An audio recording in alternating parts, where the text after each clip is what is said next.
30 seconds. Good evening, welcome to Cardiff City TV.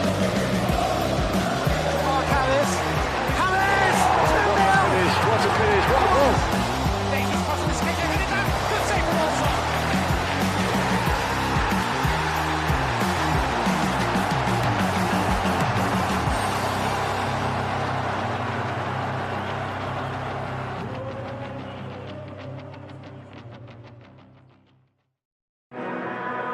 Hello and welcome to the final match day for the Bluebirds before Christmas, and today they are at home to Blackpool. Alongside me is our fantastic commentator Ash. It's a bit of a chilly one today, but not as bad as we were expecting. It's not, it's certainly not as bad as the last few days have been. I think we're all appreciative of that. I can see some snoods out there, I can see some hats out there, but yeah, it's actually okay. It's crisp, but it should make for a good game of football. Yeah, not too bad. I bet the players are happy. It's warmed up a little bit. Right, team news. 2 changes from the last game. So Rinomota is out. Mark Harris is starting, and also we've got Keon Tete, who is starting at the beginning of the game. It's going to make a difference to the team. It's important. I mean, certainly if he performs like he did last week at Stoke, and he performs like he did in that friendly game against Aston Villa, he could make a huge impact. I'm led to believe there's some confidence there now. You know, he's had some minutes. He's looking a different player in training. He's worked on some of the shortcomings that the coaching staff have wanted him to. He looks like a different player, and he's really contributed, especially last week. You know, was hugely influential in that second half, alongside Mark Harris, who came on early doors as well. They were both fantastic, and they both get their opportunities this afternoon. So I think you look at this Blackpool team. They've got seven pretty much nailed on first teamers unavailable. They've made a change of the goalkeeping position this afternoon as well. I think Mark Hudson smells blood. He smells an opportunity against a team below them in the table to really go and get 3 points, to set a marker down ahead of Boxing Day today, and he's picked a really attacking lineup in order to do that. And we think that Callum O'Dowd's playing left back. That'll be important again today. And that ties into what I've said there. It looks like a really attacking lineup for Cardiff. They're out to get goals. This is a Blackpool team, I think they've conceded 3 or more goals on 5 occasions this season already. They've been involved in some really entertaining games of football. 3-3-all draws. Everyone remembers the game at Sheffield United, where I think there were 4 sending offs by the end of the game as well. A 4-2 win over Preston. You know, there's been some high-scoring games that they've been involved in, and it's largely down to their own leaky defence and their lack of squad depth that's played into that, which is why I think you look at the Cardiff team today. 4-2-3-1.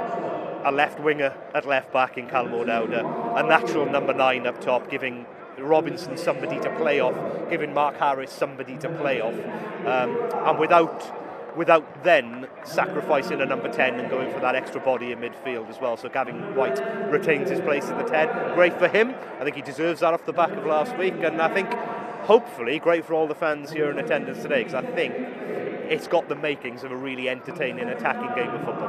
I mean, both teams are wanting maximum points from this game, because they're going to go into Christmas potentially with the loser of this game in the relegation. And I think, you know, neither manager is under any illusions that that's anything different. Certainly, if you look at Mark Hudson's team selection, he sees that. It's a little bit different for Michael Appleton, because you really feel for him. You know, he's still a relatively young manager, but he said himself he has never experienced anything like this in terms of an injury crisis. I think a lot of teams have actually seen the World Cup stoppage as an opportunity to get some players rested or get them back fit. Cardiff, that's certainly the case. Blackpool's just it's just not happened for them. You know, I think they expected to come out of November and into December with more bodies on the training pitch, and it just hasn't happened. You're looking at January at the earliest for some of these players to come back. A few of them have had setbacks, a few of them have picked up a couple of fresh knocks, so he really is running with who he's got, and it's not pretty on paper at the moment. He's having to play at left back and centre half. You know, he's having to squeeze bodies in elsewhere, but make no illusions, they're still a dangerous prospect, especially, and they are capable of playing from behind, which is an interesting one. So Cardiff can't rest on their laurels if they do take a lead in this game, because Blackpool have shown an ability to keep fighting in games and to really give as good as they've got. And I think Michael Appleton has been forced into, because of the injuries in the wide areas, into playing strikers. So they're playing a front 3, and it's 3 strikers right across the front line. Now, you know what? some Cardiff fans are going to scoff at that because one of those men is Gary Medine and his well-known problems at this football club finding the back of the net. But they are a dangerous proposition with Yates and Lavery playing either side of Medine. How about that for a first touch? Completely unaware. But based on the sort of previous 5 games, I mean, Blackpool have had the last game was a draw, but before that 4 defeats. So Bluebirds are going to have a bit of confidence based on sort of the current form. I mean, they've not been much better, a draw and I think 1 win over the last 5 games, but they're going to have some confidence from that. And that's January for Cardiff in a nutshell. You know, momentum. Yeah. Get a little bit of momentum into your sails in the Championship, and it can do wonders for a Championship season. For Cardiff and Blackpool, you're right, it's getting yourself safe first and foremost. For teams in mid-table, they'll be looking, can you put 2, can you put 3 wins, can you put 4 games unbeaten together, and suddenly you're a playoff contender. For the teams who have underperformed a little bit, can you do similarly, and suddenly you're looking at top 2 being an opportunity again. So yeah, this Christmas period is always important in the Championship because the games come thick and fast. Not actually so bad this year, you know. Game today, game on Boxing Day, game then between the FA Cup game. That's not that arduous coming out of the World Cup break. Yeah, it's not as busy as it could be.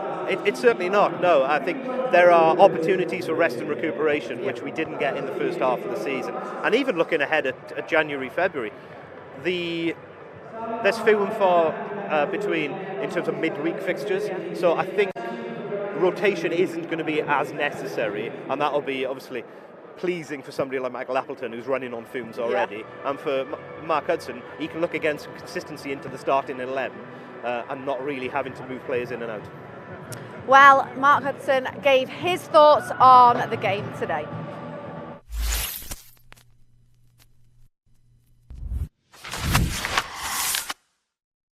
We spoke before the Stoke game about the importance of points. We're turning our performances into results and what we've got to do. And we go back to the character that we spoke about just then at the Stoke game, showed a real drive and determination to get a result and get, obviously it's a point. And we know coming back here with everyone sticking together and with the fans behind us, then we know that we need to focus on winning the game.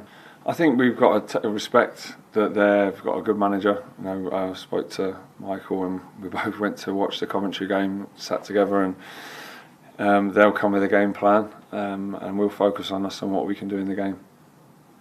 We're like everyone, we've got to manage the group and see what we can do with the selection and then going into it. I know Ruben obviously came on in the World Cup. He's missed a lot of football, but there's someone that we don't want to risk, but we know where his minutes are going to come from, which is good. We've got a plan, I said, for every individual, and there's people, like I said, who came on in the game at the weekend that made a big impact, so we'll be looking at what lineup we can have on Saturday. But there's an importance on every day, and that's what we focus on, and then you see the players that they're all driving to get onto the pitch, and the impact that they have in training, and the impact that they have, whatever minutes they play, they've got to earn the right to get in the team, and that's what everyone's driving to do. There's a real competition for places, and that's what we've got to have. Talking about the players that we've got in the building, I trust every single one of them. They're good human beings. They put everything they've got into training every day. They put everything they've got into the games. Can never look at our squad and say no one's trying. And that's what we talk about character, talk about fight. I've said it lots, I talk about fight quite a bit. But they're working their hardest and they're gelling, and it does take time. 17 new players come into any building, a full squad flip, and it's not something that happens overnight, but they're getting used to each other. They're demanding more from each other, and that's what we want from them, is the demands not only to come from us but to come from within.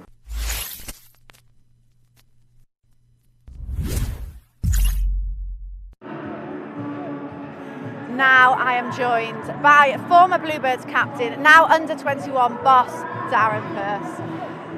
We're here, it's a little bit warmer today. We're going to start talking about the under-21s first. You've had 2 games now called off due to the icy conditions. Yeah, it's not been ideal the last week. Wolves away last Saturday was called off in the Premier League Cup, and then obviously Sunderland yesterday. So yeah, not ideal, but you can't do nothing about the conditions. The weather's been abysmal at the moment, so it's just been hard trying to find training facilities similar to what the first team have done. So it's been great. We've been getting down to the USW in the indoor down there, which has been brilliant. They're sort of accommodators down there with the under 18s. So yeah, it's been tough. Obviously, it'd been ideal if we could have got the games on. But yeah, one win out of them 2 games when they're rearranged should see us through in the competition. So it's been a good start in that. Yeah, and the under-21's had a great season so far. Listen, for the side we've got and how young we are, I think the boys are doing all right. You know, I've always said it's never about results. It's great to win. It's great to have that winning mentality running through not just the 21s but the whole club. But it's about getting them players through, and there's some good young ones that I think in the next year, 18 months, should come through. I think you look at the Villa game, the manager, he wants to put the youngsters in, and to have the 4 boys come on in the last half an hour, Wiggers to set the goal up for Keon. It's great for the academy and great for the 21s that the manager can do that. And when they're put in their positions, they've got to show what they can do, and a couple of them really stood up. Yeah, that was a fantastic performance. Yeah, it's a good performance. It's really good. Like Joel Colwell, Ruben's younger brother, I think you look at the squad at the moment, he's probably the one that we look at and think, well, he's got a real good chance. But most of them have. They've all got the opportunity, and it's about, when they do get the chance, about taking it. Right, well, back to today's game. So what are you expecting from the Bluebirds today against Blackpool? Listen, if we play the way we finished off the game last week, we've got a great chance. You look at where Blackpool are in the league and where we are. People talk about 6 pointers. It is a massive game. You know, if you can nick 3 points today, it puts us a real sort of buffer between us and the bottom 3. I know nobody's sort of within the clubs looking down at this moment in time, but he's looking up on where we can finish in the league as the season progresses. But yes, it's a huge game. I think the side that the Gaffers picked, we're very attack minded, which is good, and hopefully they can give the fans and us on commentary something to cheer about. It'd be great if we could nick 3 points. Yeah, and the final game before Christmas. This kind of period, the Christmas period, it's not as busy as it has been in previous seasons, but what's your memories of this sort of period of the season? Leaving home at like 4 o'clock in the afternoon after you've had your Christmas dinner, travelling to an away game, training at like 10 o'clock in the morning after you've opened their presents for the kids in the morning. I'm not complaining. I wouldn't change it for the world, and the same the players won't. You know, you look at people in National Health Service and that have to work Christmas Day and don't get paid anywhere near the money that the boys get paid, and we got paid back in the day. So it's tough, but you get on with it. At the end of the day, you're doing something that you love. It's a great job, and you wouldn't change it for doing anything. You know, you just get on with it. It's part of the role, part of the job. So. And the Bluebirds lucky home on Boxing Day as well. Yeah, home today, home Boxing Day, and then obviously they've got the trophy, got Coventry away, and then Blackburn away on New Year's Day, which that's always a tough one. New Year, when everybody's getting drunk and seeing the new year in, and you're tucked up in bed at 10 o'clock ready for the game. Especially being an early kick-off on New Year's Day, it'll be a tough one for the boys. But listen, these Christmas periods, they can make and break your season, you know. So with the games, so many games in such a short space of time, and I think if we can pick up some points these next 2 home games, we'll be looking up the league rather than down. Yeah, because almost approaching mid-season now, so these games are important, and the Bluebirds want to be pushing to high positions now. We're getting to the sort of business end of the season. I think if you look at the turnover of players we had from the summer to where we are now, it does take a little while for teams to settle. You look at obviously when Morrow was in charge early on the season, now with the Gaffers in charge now, there's always little tweaks that they do, little things that the players need to learn. Hudson's got a different way of playing to what Morrow had when he did. So the boys are always learning. I think the break has probably been good for that. They've been working 11v11s, working on their shape work, and hopefully over the next few games you'll see that come to fruition, and we can pick up some points. Well, fingers crossed, and you're going to be on commentary duties?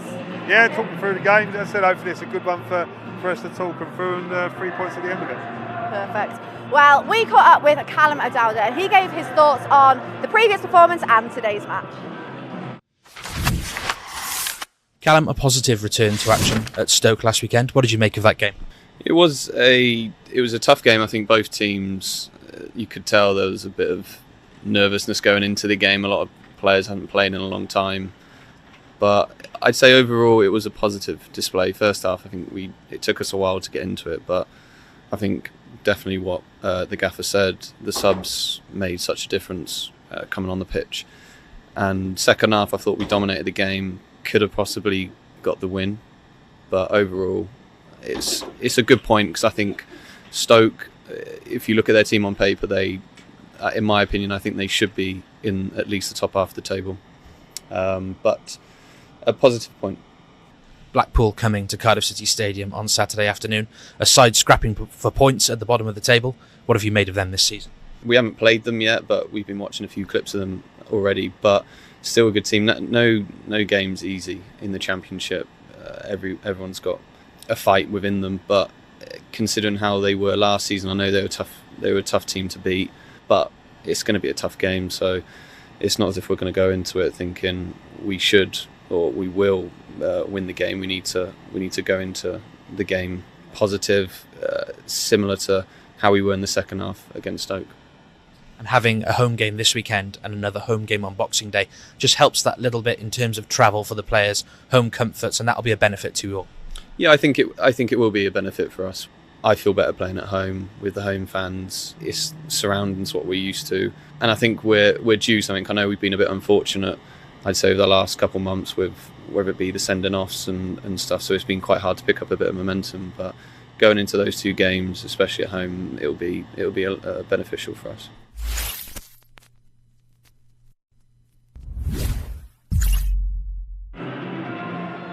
I'm now joined by JP, pitch side, doing some commentary today. I am, Ali, yes. Nice to be back in the groove. Lovely to see you. And on audio commentary with Mark today, which I think you can get worldwide, and I think you can get the pictures worldwide. So, tune in and enjoy.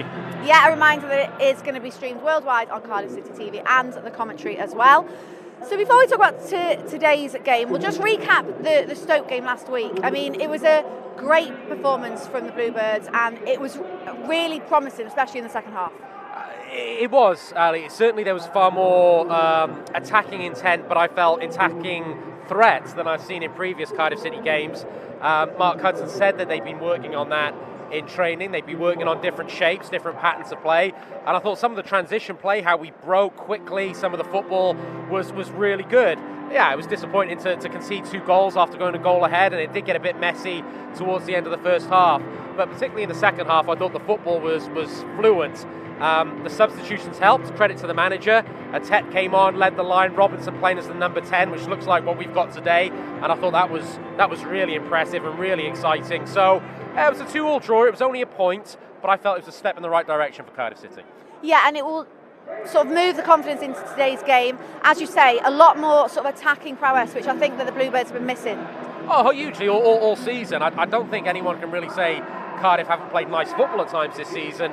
They have, but we're one of the lowest goal scorers in the division. We don't score goals, and a lot of the time, whilst the build-up play through the first third and the middle third is good, in the final third we've lacked a cutting edge. On Saturday it looked a little bit different. Far from the finished product, we missed some chances as well, but we were creating those chances, and we were creating more of them, and we were getting more people into the box, and it did look a slightly more potent Cardiff City side. The test now, Ali, is to take that into today's performance. Yeah, and maybe we're now approaching mid-season. We're seeing a bit more of the players gelling, and Mark Hudson's getting an idea of what sort of starting lineup works. Well, I think that World Cup break was important. Mark Hudson was involved in the initial pre-season, but obviously it was Steve Morrison's team.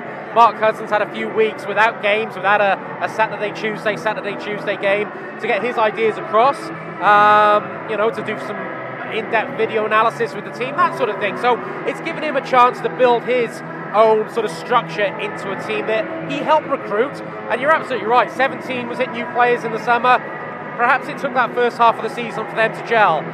They need to win today. It's a 6-pointer, it's a must-win. I'm sure Darren Purse and Ash just said that before. I want to see the continuation of how Cardiff played in the second half against Stoke, take it to Blackpool, go and win the game, and then set a foundation to kick on, because whilst last week's point was good, if Cardiff don't build from that today, well, does it really have any merit? Yeah, and I think the loser of today's team might be looking in the relegation battle, to be honest. So it's a sort of win-win for both teams today. Well, I think the onus is on Cardiff as the home team and the team that I think expectations are probably still a little higher, and of course the owner wants Cardiff to push on, and you know, the top 10 places in the table aren't that far away. Whether Cardiff deserve to be in them or not, well, they have to prove that they do. But I think the pressure is on Cardiff, or the onus certainly is on Cardiff, to go and take the game to Blackpool. Blackpool hampered by so many injuries.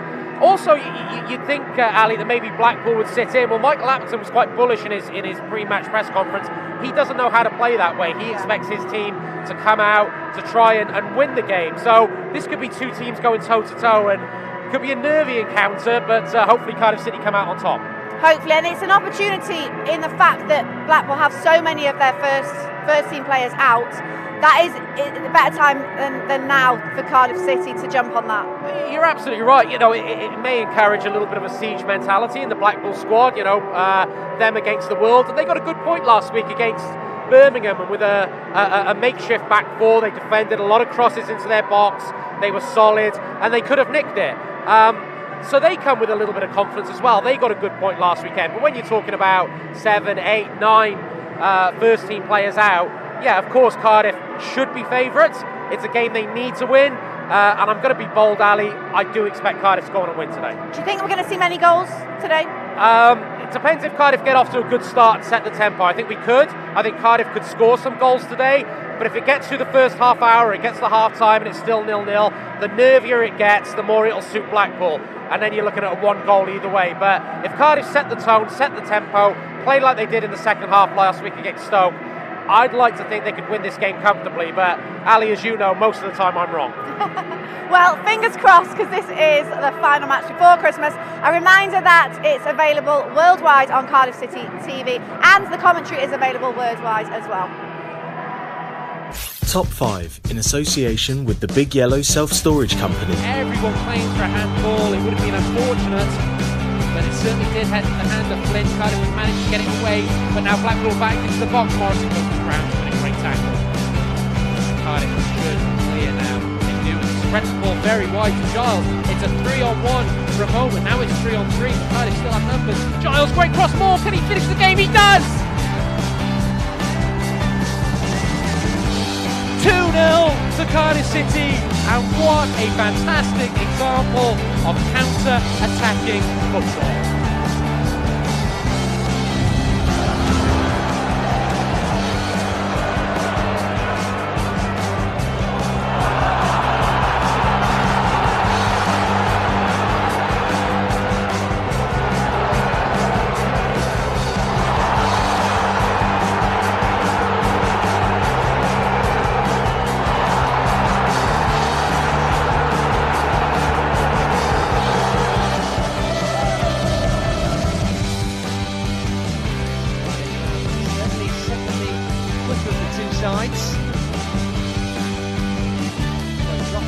Jopra's away here. Here is Michael Jopra. Takes the shot on early and scores. Well, dreadful defending from Blackpool. Fantastic finish by Jopra. Could have even took a touch, but took it early. And it was a tremendous finish. Holding on the left with the throw, long towards the edge of the 6-yard area. Cleared away by the Blackpool defence. It comes out to Ray, far side of the area. Scottish international tries to flick it in field. He does. He finds Sinclair. Long cross coming in. Thompson waiting. Heads it down across goal. Chance here for Ramsey. Getting the ball back to Whittingham. Shot is blocked. And the shot coming in from McLean is a goal to Cardiff City. Absolute starting with Trevor Sinclair. Cross to the back post. Thompson in it back. Ramsey laid it on. Now what a fantastic left foot drive. Keeper has no chance to see the fail.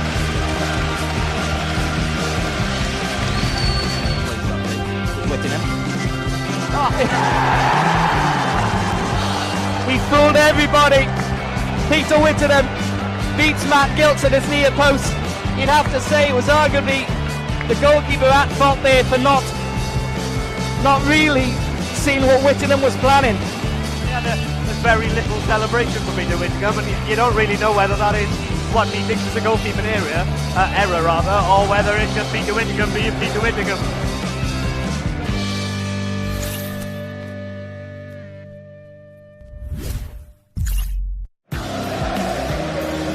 Good evening, welcome to Cardiff City TV.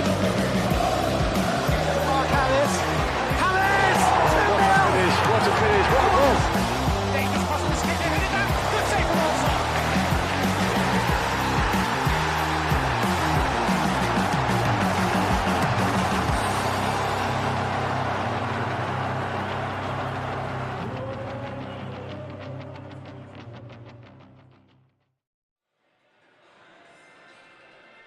Who's supposed to be doing it?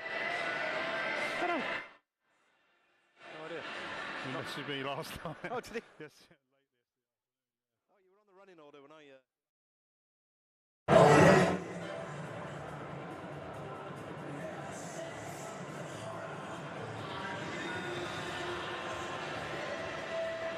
I'm guessing.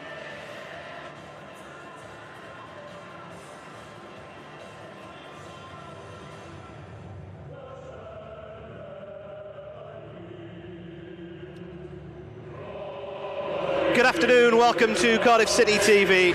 Welcome to the Cardiff City Stadium for the final pre-Christmas fixture of this 22-23 campaign, as Cardiff City and Blackpool side separated by 2 points and 3 places at the wrong end of the championship table prepare to do battle.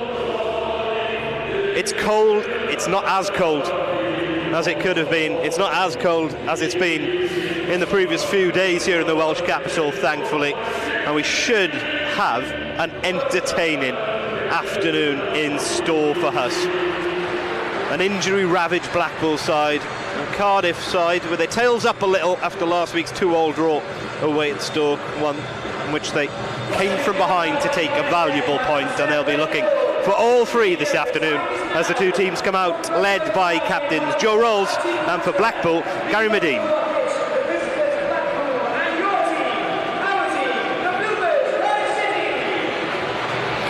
Delighted to say I'm joined this afternoon by former Cardiff City captain and current manager of the under-21 setup, Darren Purse. Darren, we know Blackpool's injury problems, and it looks like Mark Hudson maybe has smelt a little bit of blood that with his team selection.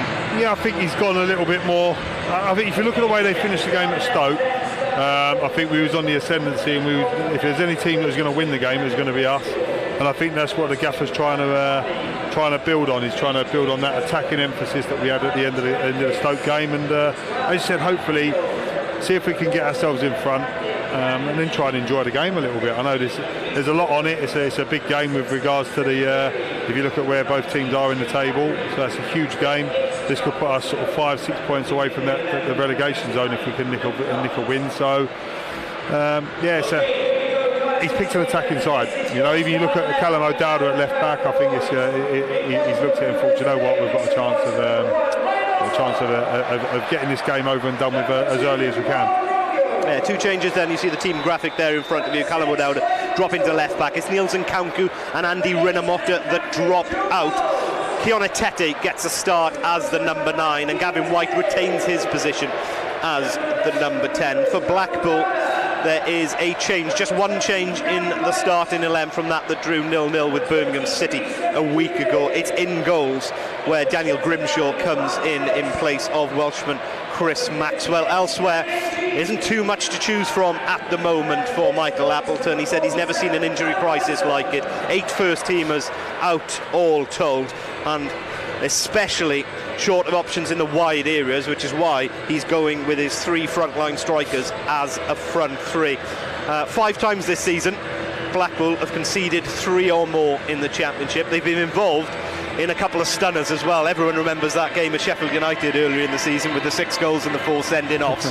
It could make for a very, very entertaining game if we have some front foot football from Cardiff in the first 15 minutes. That's what we're hoping for. Everybody wants to see goals, you know, and hopefully we're on the right end of a goal, of a sort of a 5, 6, 7 goal thriller. It'd be great, you know, especially with the way we are as well. I think the Gaffers obviously playing Keon up top with Callum Robinson. I think they'll play as like a 4-4-2 if needed. Callum Robinson will drop in on a deep line midfielder.